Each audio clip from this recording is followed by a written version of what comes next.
आप सभी का स्वागत करते हैं भोजपुरी इंटरटेनमेंट के यूट्यूब चैनल पर। आ गए एक बार फिर बहुत ही बवाल अब बहुत ही धमाकेदार अपडेट को लेकर। जो अपडेट है भैया भोजपुरी के बहुत ही बेहतरीन बहुत ही लाजवाब सिंगर प्रमोद प्रेमी भैया जी का बहुत ही बवाल अब बहुत ही धमाकेदार गाने को भैया रिलीज़ कर दिया गया है आज सुबह 6:30 बजे।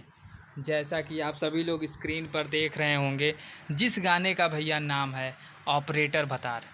इस बवाल और धमाकेदार सॉन्ग को आज सुबह 6:30 बजे ग्लोबल म्यूजिक जंक्शन के ऑफिशियल यूट्यूब चैनल पर रिलीज़ कर दिया गया है।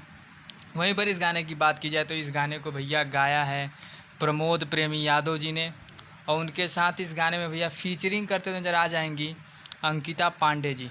वहीं पर इस गाने के भैया राइटर हैं इरशाद बेदर्दी जी, और इस गाने को भैया संगीत से सजाया है BS चौहान जी ने।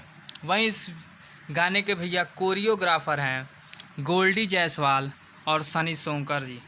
तो भैया प्रमोद प्रेमी भैया के जितने भी फैंस हैं जिन्होंने इस बेहतरीन और लाजवाब गाने को अपना प्यारा आशीर्वाद नहीं दिया है, तो जाएं ग्लोबल म्यूजिक जंक्शन के ऑफिशियल चैनल पर जाकर इस गाने को ढेर सारा प्यारा आशीर्वाद दें। गाना जो है बहुत ही बेहतरीन बहुत ही लाजवाब बनाया गया है। और ऐसे ही भोजपुरी से जुड़ी हुई ताज़ा खबरों को पाने के लिए भोजपुरी इंटरटेनमेंट चैनल को सब्सक्राइब करना बिल्कुल ना भूलें और बेल आइकन को ज़रूर दबाएं।